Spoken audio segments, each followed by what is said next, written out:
This is the day the Lord has made. Let us rejoice and be glad in it. This is the Journey Step-by-Step Christian Podcast, and I'm your host, Karen Beach. This episode is being uploaded at the beginning of May, so a lot of us might not be staying at home anymore, and a lot of us are, but all of us are still dealing with coronavirus, COVID-19, whatever we're calling it. Some people are probably like me, and I was a contractor, and then they said, oh, you know what? Since everyone's working from home and you don't have a laptop, we're just going to end your contract early. So I'm like, okay, thanks. There are some of us that have had our lives uprooted and changed. Maybe losing a job, maybe having your kids home with you, having to homeschool, having people that have the illness. Maybe you've lost someone that had the illness. And all of these situations prompt us to deal with a changing environment and a changing circumstance. And unfortunately, for a lot of us, that deals with a lot of disappointment. Things did not go the way you thought they were going to go. I mean, imagine if you're a senior in high school, your prom just disappeared. Your graduation just disappeared. If you were planning on getting married, what now? You know, that great ceremony you planned and practiced and have been thinking about no longer exists. So in the midst of all of this disappointment, we need to look at how we deal with that. I said in the show description, as Christians, we're not immune from disappointment. You know, a lot of new Christians, I think, sometimes come in thinking, now that I have God, I don't have to deal with X or Y or Z. But you still have X or Y or Z. But what you have is a new set of tools for dealing with it. You have a new perspective for how to approach that disappointment, that letdown, so that it does not have to be permanent. A minute ago, I just told you I lost my contract, and yesterday, I'm going to tell you, was a pretty bad day because I'm trying to get my unemployment straightened out and everything. And then finally it worked out, but I'm not getting paid until another week or two. And I'm like, okay, Lord, you're going to take care of this. I'm not going to worry. You know, I have food, I have gas. Like I need gas, I'm staying at home, but everything is okay. And then I checked my email last night, and my old boss who had given me my contract, who I worked for, is like, oh, I thought of you for this job. You know, it's short term, but this is how much we want to pay you to do it. And I'm like, okay, I'll work for that.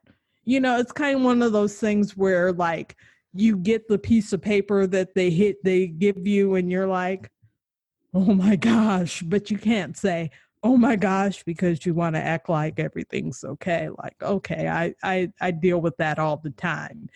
But I mean, I didn't expect that. I wasn't looking for that. But I knew God was going to take care of me. And, you know, I'm up for this job. If I get it, there's a good chance I will. But if I don't, I know that there's something else for me. I know that if I look at my past, I've always been taken care of. I've never had to go without. And so it's my job to have faith, to believe that I will be taken care of, that things will work out. I'm going to do what I have to do on my end, but I know that God is working behind the scenes, doing things that I don't even know. I mean, right now, I'm still trusting him for a husband, but that's another show. That's a series of shows, I think. Anyway, what we want to do today is talk about how to handle that disappointment. What are the tools that you can use to not be overwhelmed, to not be completely discouraged by the things that happen? And to do that, we're not just talking to me today. I know last time I did the whole show by myself, and I told you I was trying to get some other people so that you don't just have to listen to me drone on and on and on. Well, guess what? I did. And I have Cherlyn Decker. She is a coach. She has some great information and some great tools that will help you deal with the disappointment that you might be going through. And not only does she have tools, she's got free stuff for us. Free stuff. I don't know if you like my little mantra, if it's free, it's from me.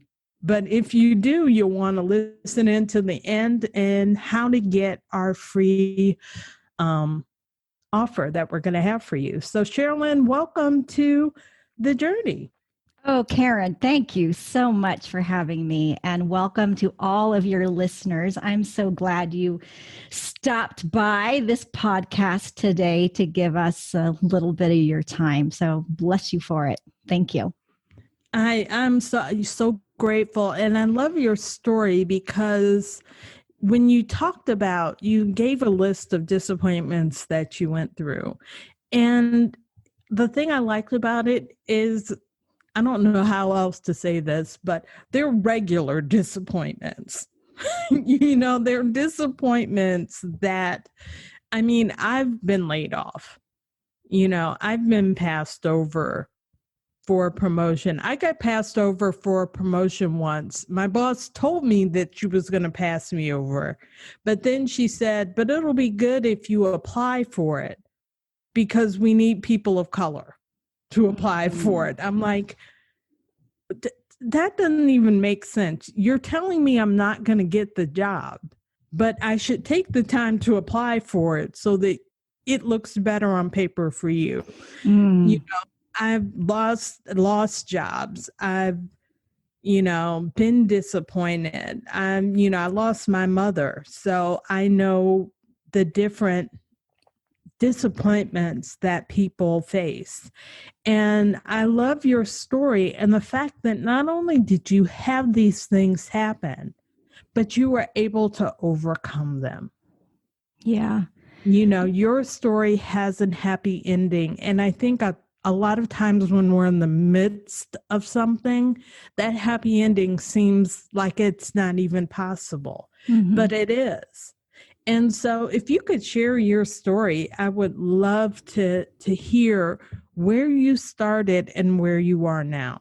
Yeah. So, oh my gosh, it was one of those moments where you just blink and everything changes.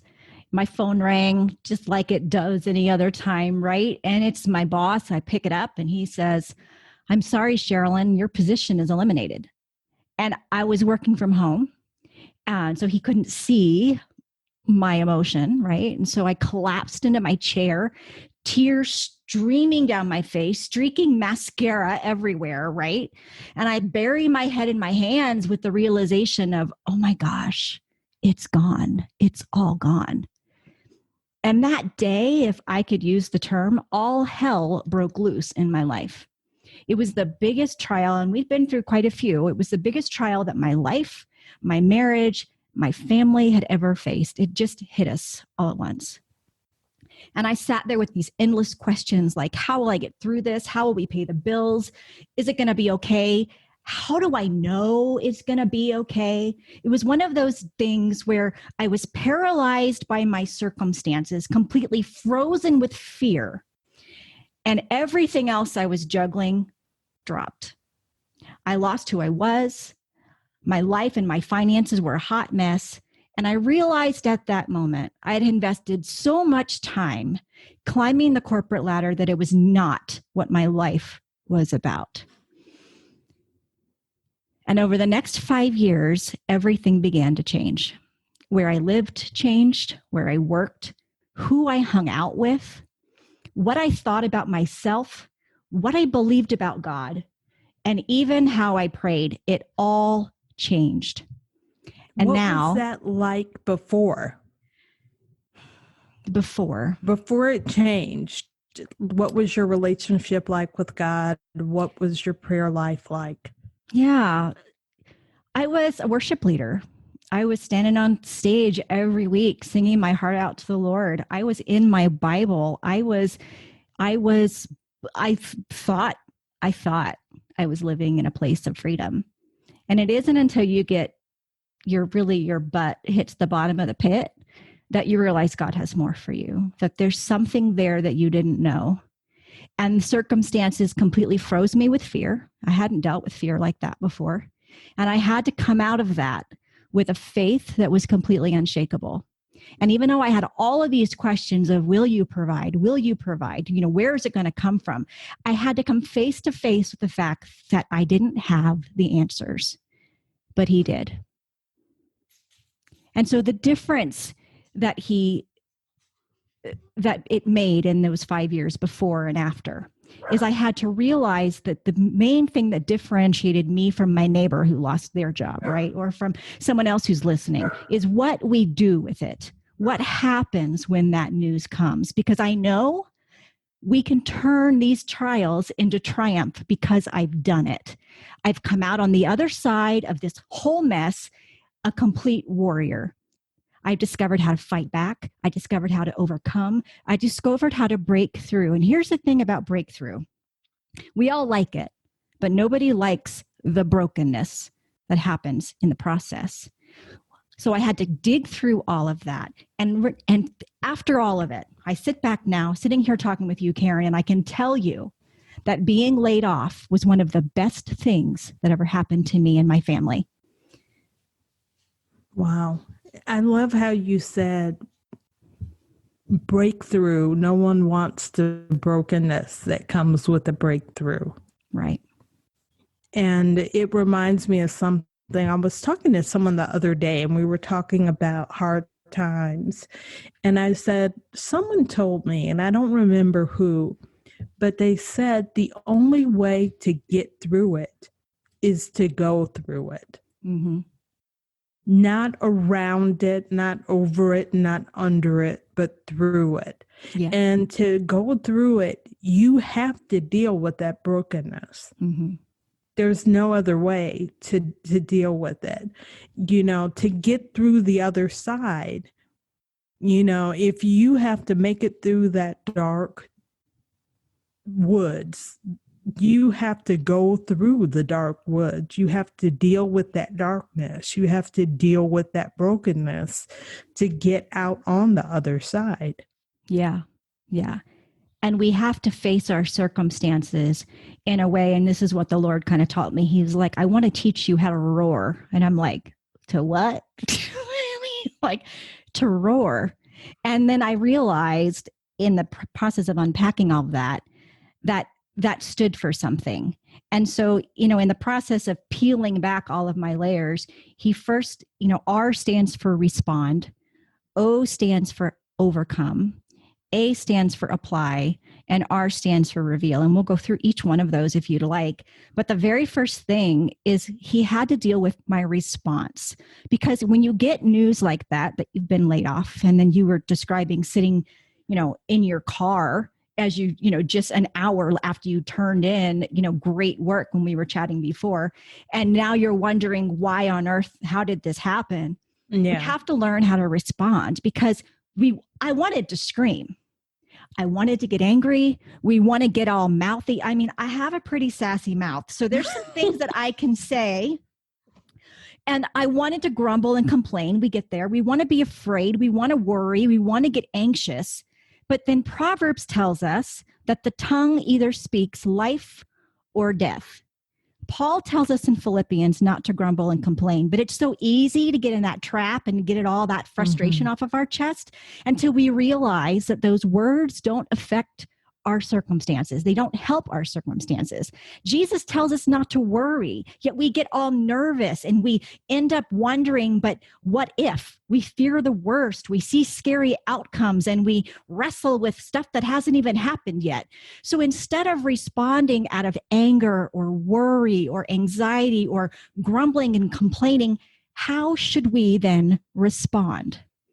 And so I want to focus on something that will cause our circumstances to change. And that seems like, well, what? I can't just get a new job tomorrow. That my circumstances aren't going to change. You're right. It took me a little while. And then God gave me an answer I didn't like, which was, you're not going back to work like that. And so then I had to really dig in because I had to find what the Word of God said. I had to find His promises, what He said about me, what He said about my problems. Because until we find what the Word of God says, we speak with no power. Because so most of us are familiar with the story of when Jesus is with his disciples in the boat and the storm comes. And they're all dealing with this storm that just hit their life and they're bailing water out of the boat. And they wake up Jesus. Right. He's sleeping. He's resting. And they wake him up in frustration, right? Because I would too, like, hey, Lord, what you doing? Here's a bucket. Help me get this water out, right? He doesn't get the water out of the boat. He doesn't even,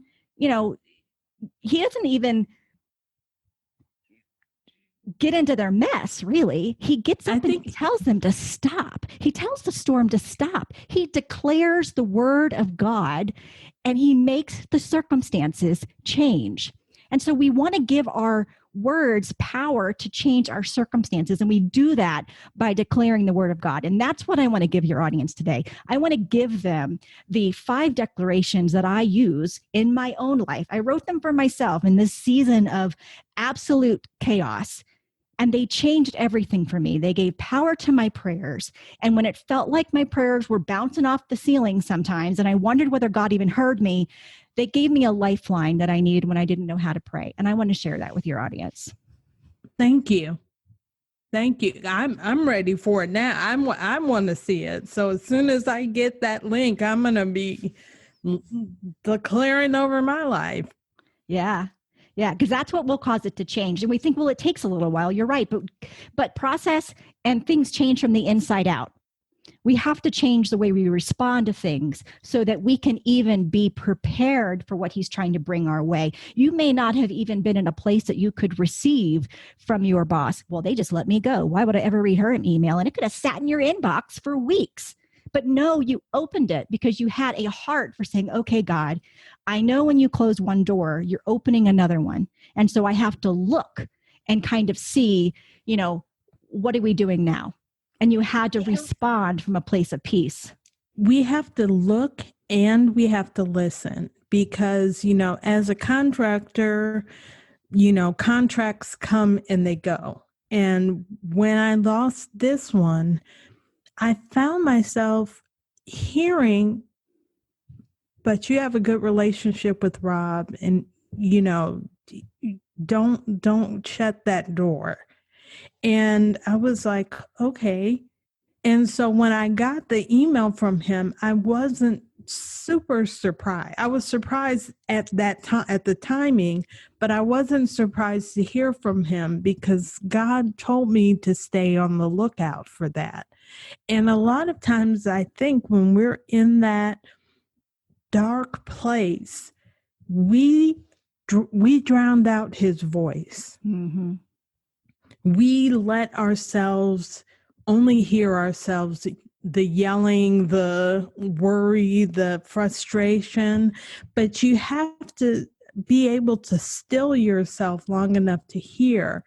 And I was so frustrated yesterday with the unemployment thing, but God had told me before, look out for Rob. Rob is going to look out for you.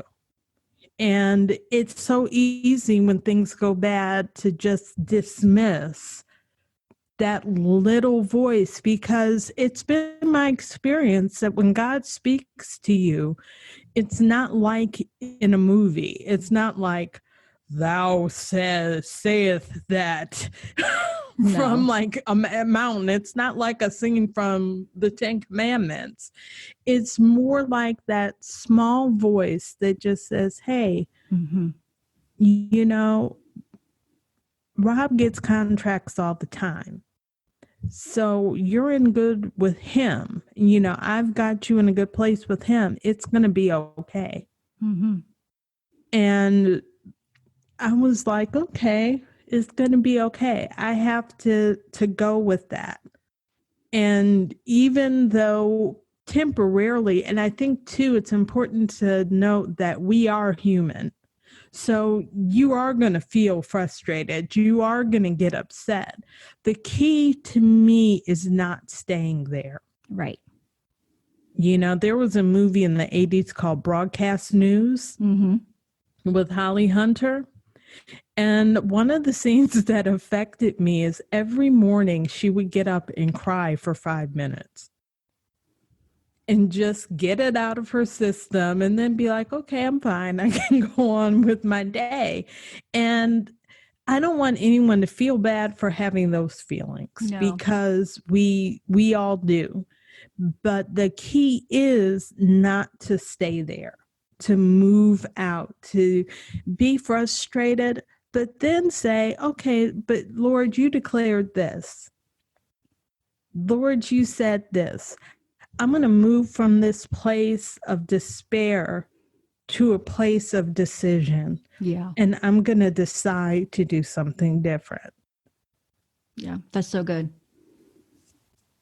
And here's the thing, and that dovetails kind of nicely with, you know, the O part of the ROAR framework, which is overcome. Because Hebrews 13:21 says that God has equipped us with everything that we need. That's the Cherlyn Decker version. And so this obstacle that we're all facing, this virus, this layoff of yours, this layoff of mine, this trial that we're in, these circumstances didn't surprise God. He saw it coming. And he already equipped us. He already equipped you with the contact of this guy that you've already known for a long time. He's already equipped you with the ability to file unemployment. We don't like that we have to do that sometimes. No. It's very humbling to have to submit our information into a government website and ask for help. But it's there. It's a tool that God has made available to us that we can use. And so I love this because here I am in my mess. And he says to me, not only did I see this coming, I made sure you were ready. And so essentially, God is looking at our circumstances and then he's looking back at us and he's like, girl, you've got this. Yet I look at what's going on in my life and I'm like, how am I ready for this? And then he begins to show me that the first thing, other than the listening, which we talked about earlier, and making sure we're in the Word and hearing what God has to say about it, the second thing he wants to see is we can't overcome until we see what's coming at us. Here's what I mean. So the enemy has been studying human behavior since the foundation of the world, yet we still have not figured him out because he's always laying a trap. And here's what I mean by that. So when we talk about the armor of God, there's this, Paul describes the shield of faith. And this is what he says about it. He says, you can extinguish all the flaming arrows of the evil one. And so God had me park there for a little bit. And he's like, what are these flaming arrows? So flaming arrows required, like back in the day when they used that type of weaponry, they required the archer to get really close to its desired target, or the arrows would burn out, right? So our enemy has to get really close to us. And one of the key things we can see when we look at our life, we can say, oh, look, that's how he got close to me. And we can see them coming when we know what to look for. We have to learn how to spot the traps. And the traps for all of us are different. Sometimes they're bitterness. Sometimes they're offense. Sometimes it's unforgiveness or fear. Sometimes it's pride or jealousy or anger. And let me tell you this quick little story about my friend Karen. She's one of the ladies that I coached, and she was so frustrated with her boss. She felt like he had set her up. He asked her to do something, and then he didn't get what he wanted. And so he was super mad for her not delivering on his expectations. But here's the deal. He asked her to do this thing, whatever it was, over text message. Karen, over text. He didn't stop by the office. He didn't call her. He sent her a text, right?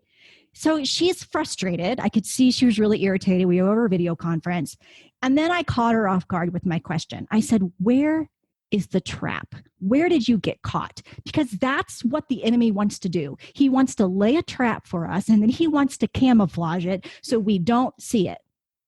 And then he's going to say, oh, it's their fault. You don't see it because it's his fault. And then he blames other people. And then he points it back at us, his fingers back at us, and he says, oh, he heaps on guilt and he heaps on shame. And then we don't see that we got into a trap in the first place. But if we learn to spot his traps, then we can see them coming like these flaming arrows, and we can avoid falling for the trap again.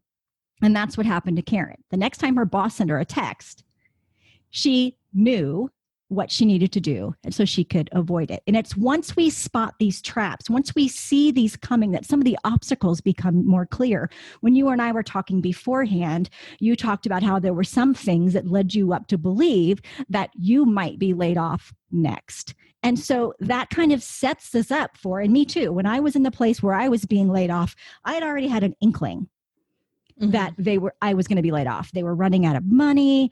I was doing a job. They were asking me to write some job descriptions for them. And then I heard the whisper of the enemy, who sometimes his voice sounds like ours too, by the way. Yes. I heard him whisper in my ear, well, maybe you should look for your own job while you're in here. I mean, they're paying you to write job descriptions.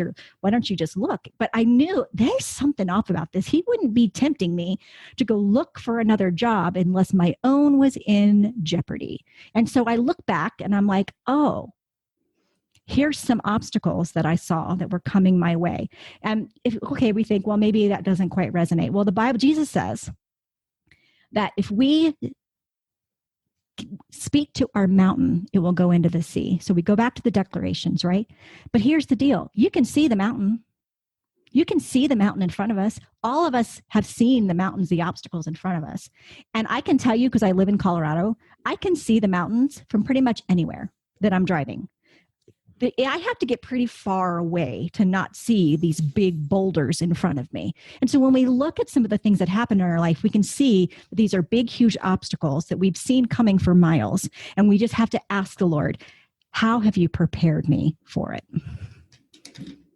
Right, because he has prepared us. He has. He's given us. We have to stop.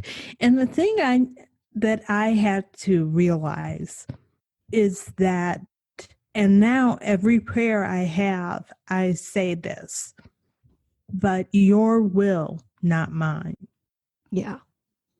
Because you can have your life planned out a certain way. I was going to marry a guy that looked like Idris Elba and all of that. Everything was going to be a certain way. And it came to me that he said, but it's not your will, it's mine. It's not your timetable, it's mine. And I think a lot of us get wrapped up in thinking that God is there to do what we want him to do. So God it's your God, I want this job. So make it happen. God, I want this, make it happen. Instead of pulling God out of the box when we want him. Mm-hmm. We have to realize that it's his show. He's in control. And that we need to let go of what we think we have control of, so that he can do what he has to do. Mm-hmm. And where it really clicked for me is I realized that for me to have faith, I also have to have trust. Mm-hmm.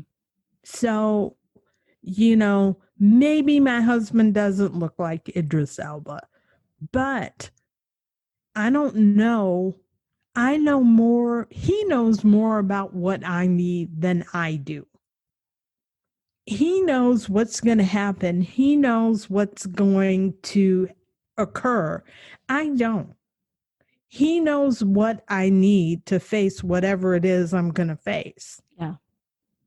And I need to trust him in that process instead of trying to do. Well, my mom died when I was 15.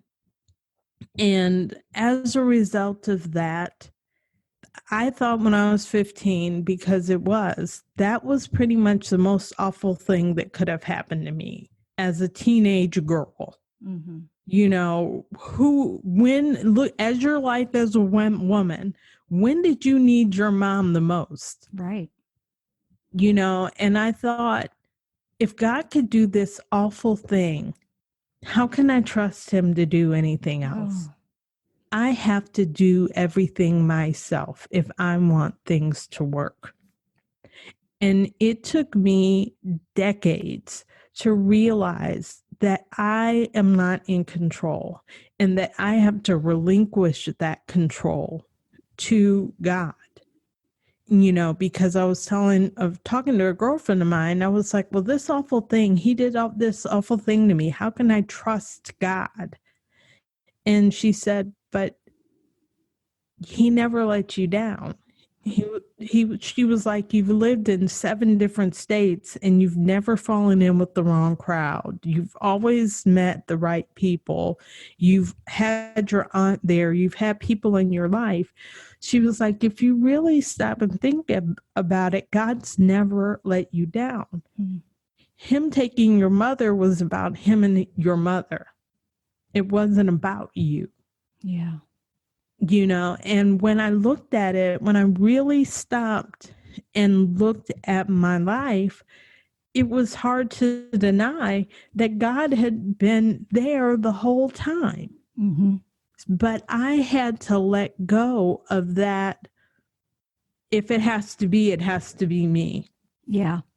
I had to let go of that. And I think a lot of times in our American society where, we are autonomous, we're in control, we're independent, we have to let go and realize that we're really not running the show. No.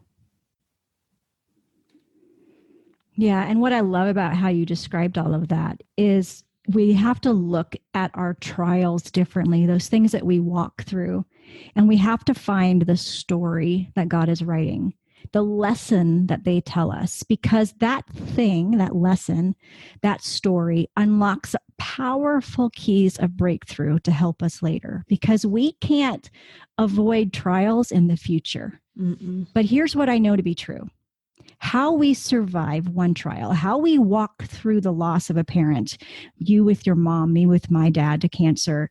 I mean, it's been 8 years now, but it's still, it's still difficult every single anniversary, every single day. It's one of the things that you move through, right? Right. It's how we survive something like that, how we survive layoffs, how we survive this virus is an indicator of how we will survive the next trial unless something changes. And what I've learned in my own journey is our trials are meant to strengthen us. But often we beat ourselves up because we get into this trial. Some of them are our own consequences. And some of them, we've done nothing wrong and we ended up in this place. And we have to deal with some of the things. And one of the things that we have to deal with is, what, God, are you telling me here? Because sometimes it has us confront thoughts and beliefs that aren't true, things that lie to us about who we are. And for me, my story taught me quite a few things. One of the things that taught me, other than the fact that I was a control freak, is I was a people pleaser. I used performance and perfection to get my approval from people. And God wanted me to see through this, constantly chasing performance, constantly chasing perfection, that I already had his approval. I already had his acceptance, and that needed to be enough. But until I hit bottom, I wouldn't stop trying to please people until I only had him to please, until he was the one that had to open the doors for me, until I actually let go that I couldn't do it myself. And I knew that he opened the right doors and he closed the wrong ones. It brought me to a place where I realized that God used my trial, he used my layoff to reveal places of my brokenness, places where I had not let him in, places that I didn't believe he was God of.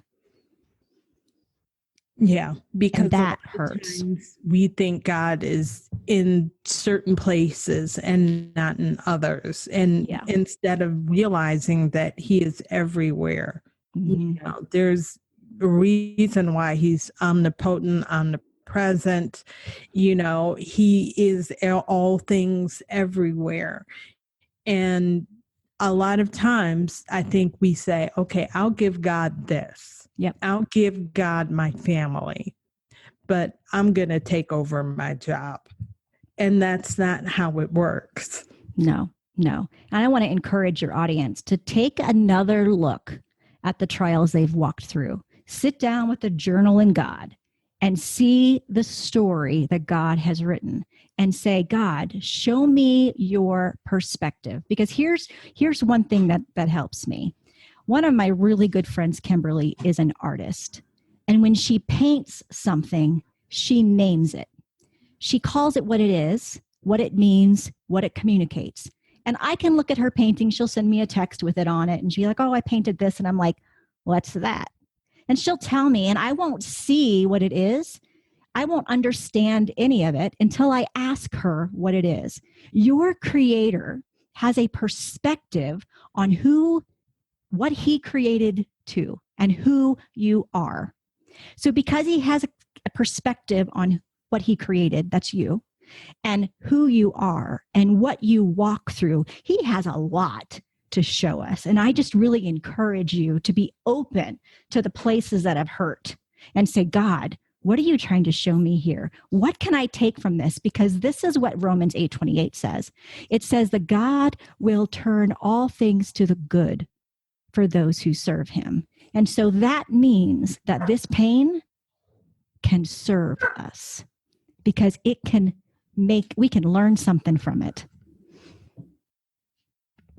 That is so true. So we have the R and we have the O. And that was the A. That was the applying lessons from our circumstances. We kind of talked all around it without labeling it. But yeah, you're talking about the lessons that you learned from, your trial. And then I learned that I was a people pleaser. So it's applying that lesson and then letting God reveal and apply what we've learned in our places of brokenness and to taking us to the next step. So that's the A, apply.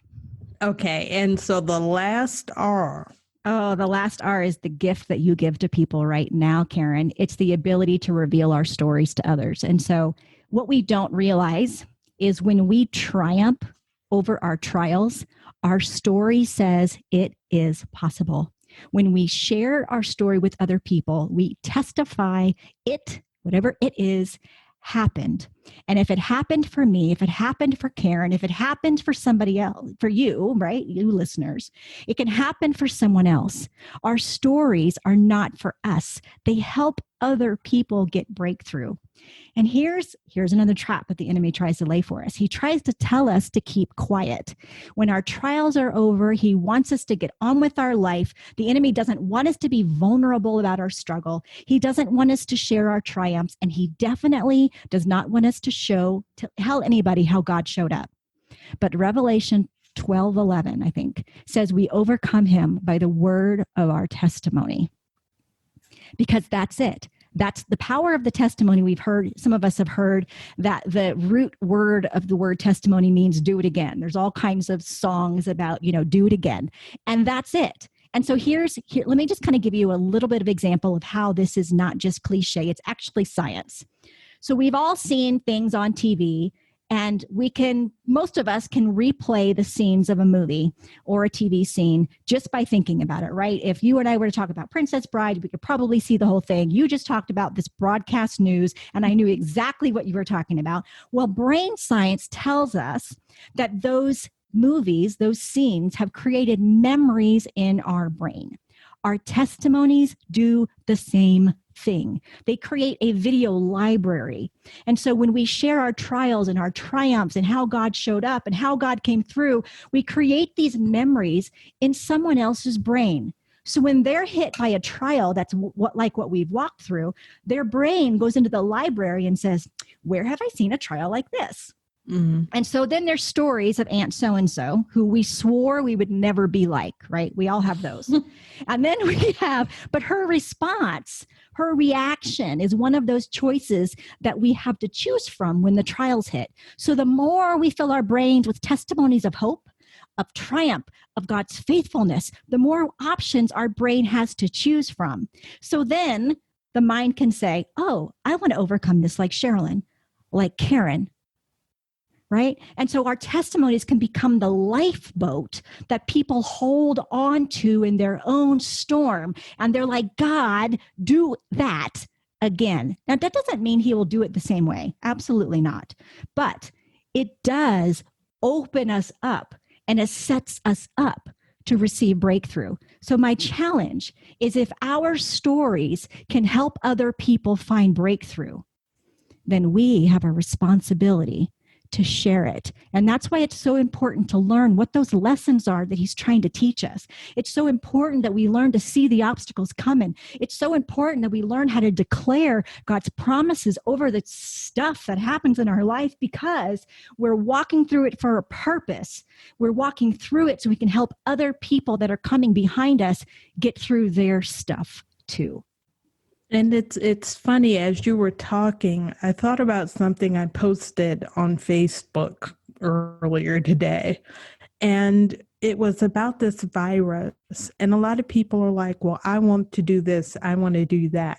But the nature of COVID-19 is it almost forces us to stop thinking about me and start thinking about we. Because you can be a carrier and be healthy, but you have a responsibility to protect other people, because you can give it to someone else who might not be healthy. It becomes about taking care of other people and looking at other people and what you have to, what your role is in protecting them. It's not just about yourself. It's about what you can do or not do to harm someone else. And it's the same with the testimony. When you're telling your story, you're giving something to someone else. You're you're stopping focusing on yourself, and you start focusing on other people. You're doing something to help, to be of service to someone else. Mm-hmm. And when that person hears your story, when they get this collection of other stories, it's almost like a confidence booster. Yeah. You know, he did it for them. Mm-hmm. He can do it for me. Yes. Yeah. And yeah, you're absolutely right. We're telling people we're caring about you by sharing our story. It's not about me. It's about what he can do for you. And like you said, not necessarily in the exact same way, you know, but how he works. He's going to show up in your life in the way you need him to show up in your life. Yeah. You know, he showed up with another woman for Idris Elba, and I'm fine with that, you know, but just because that's not my truth, just because that's not my result, doesn't mean that God doesn't have an equally amazing and wonderful result just for me. And that's how we have to look at it. This is what Cherlyn, this is how he handled your situation. Mm-hmm. because he handled your situation, I can know that he can handle my situation. Yeah. But he's going to do that in a way that's for Karen. Yes. That's right. You know, and that confidence comes, he did it for you, he did it for me, he did it for this other person. So it can happen for you. That's right. So That's right. I love Roar. And the thing about it, when I heard Roar, when I was reading your information,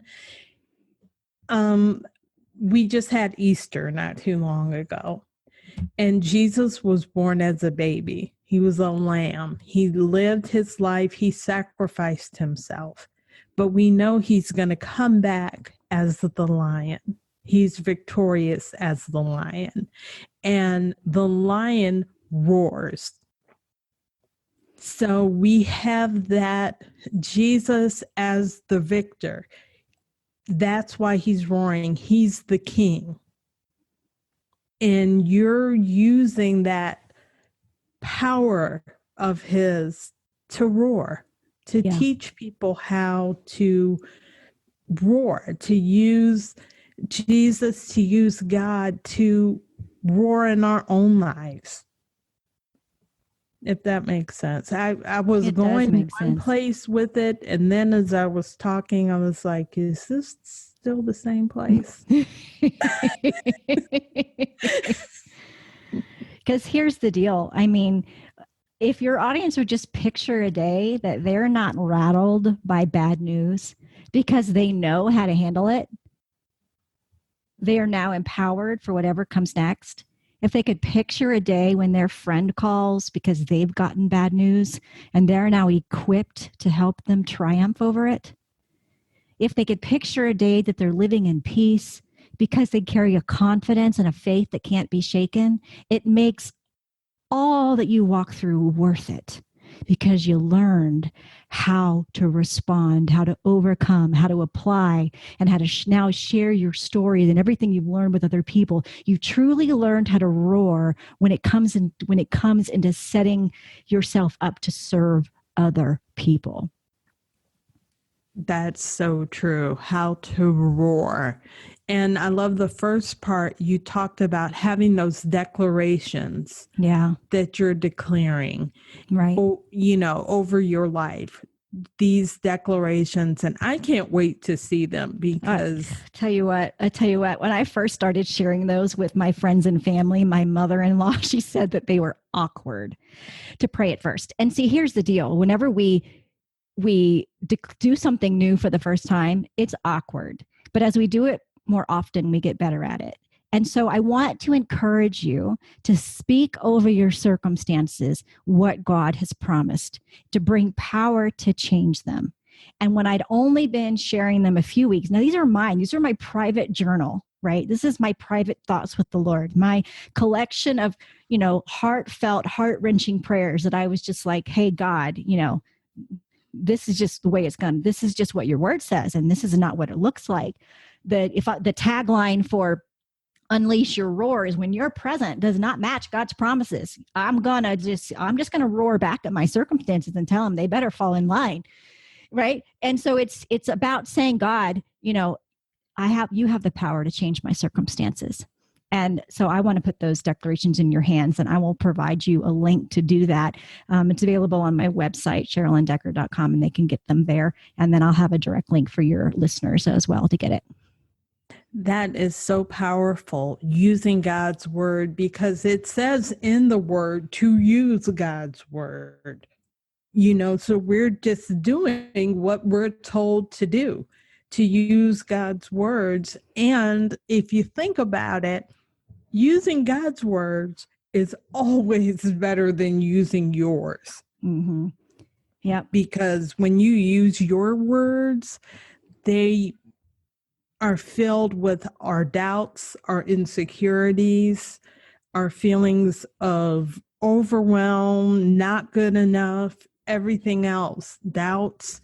But when we use God's words, we're giving him back his word, we're giving him back his promises, that is something that cannot fail. And during difficult times, we need something that can't fail. Now, it doesn't mean that you say this prayer today and then you wake up tomorrow and everything's fine. Doesn't work that way. But we need to constantly remind. It's like that story that Jesus told about the woman that went to the corrupt judge. Yes.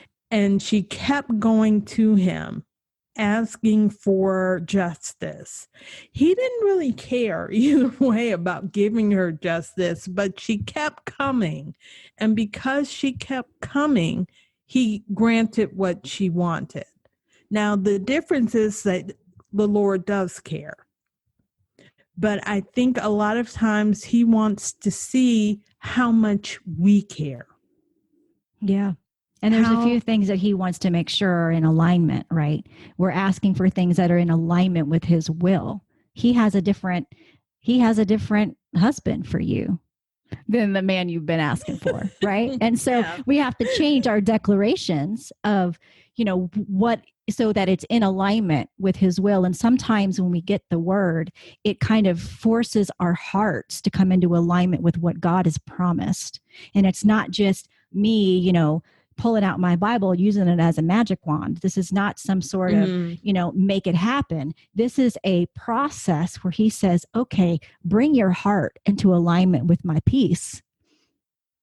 Right. And sometimes it's, do you trust me? And in this process of me losing my job, I had to ask the question, do I trust you? And here's what happened. So I told you about the layoff. 1 year later, my husband and I were asked to move to Colorado we were living in Northern Virginia outside of Washington, D.C. And we were determined to do things different. We were determined to just live on his income. And we got here and his pay was cut. Wow. But I will tell you, Karen, that what froze us before did not freeze us again. And instead of chaos, I felt peace. Instead of collapsing in my chair in a puddle of tears, I laid on the couch and I took a nap. Yeah, I took a nap because I'd learned from my trial. I knew I had broken through once and we knew it would happen again, and it did. And I'm an overcomer because the Lord taught me how to roar at my circumstances. He made a massive prayer warrior out of me, and he knew that out of this process, I came through sharpened by the refining fire that he walked me through. And you better believe there's nothing that I will ever face again that will cause me to doubt his faithfulness, because I've seen it. And I know that your audience can too. And that's the power of letting God teach you a lesson. Once you've learned that lesson, once you've had that lesson, you don't have to keep going through it again and again. Because some people ask, why do I keep having this thing happen? And it's because life is like school. If you don't pass this test, you're going to have to take it again and try to pass it.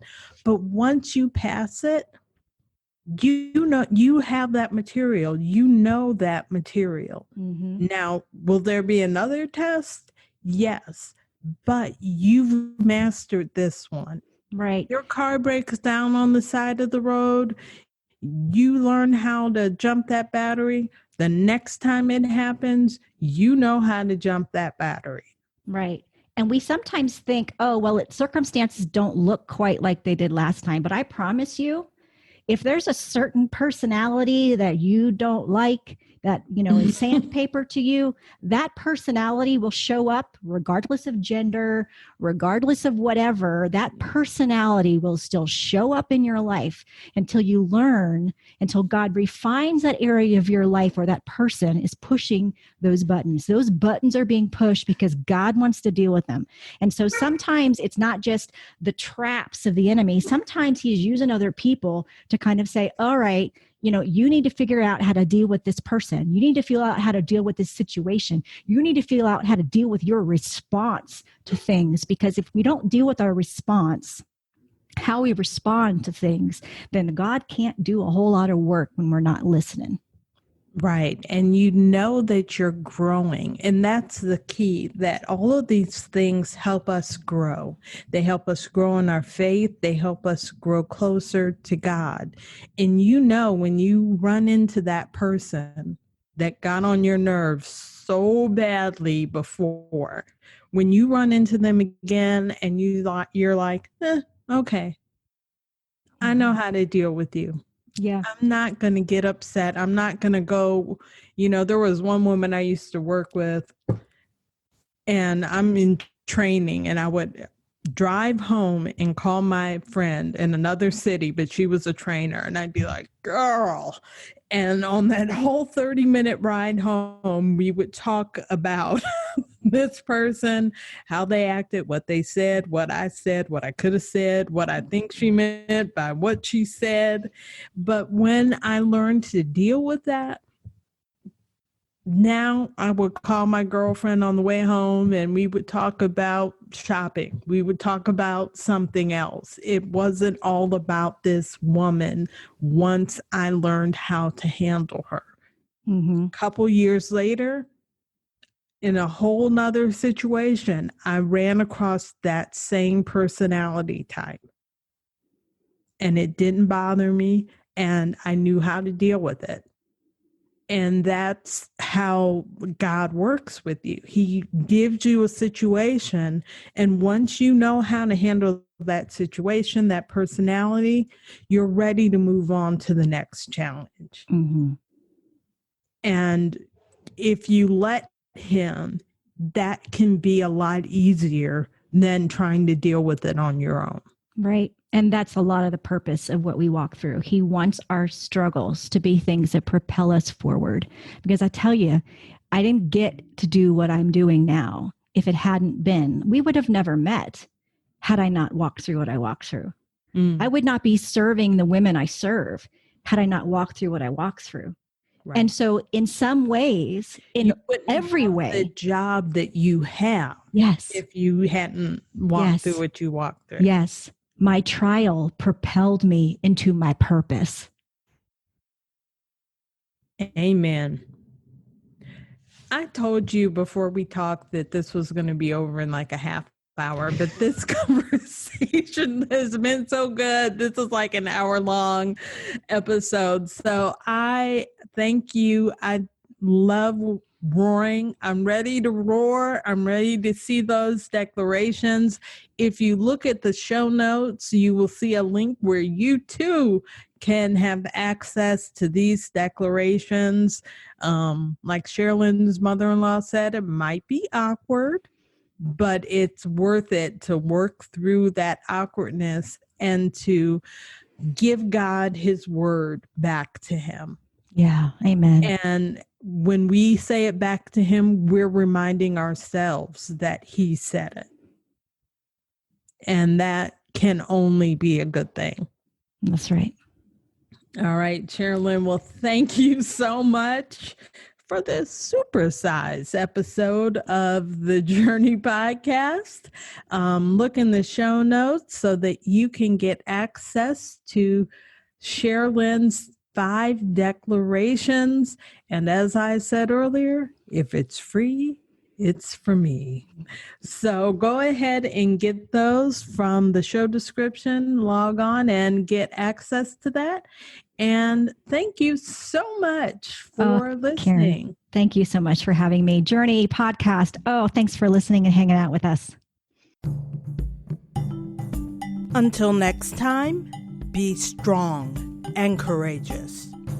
Do not be afraid or discouraged, for the Lord your God will be with you wherever you go.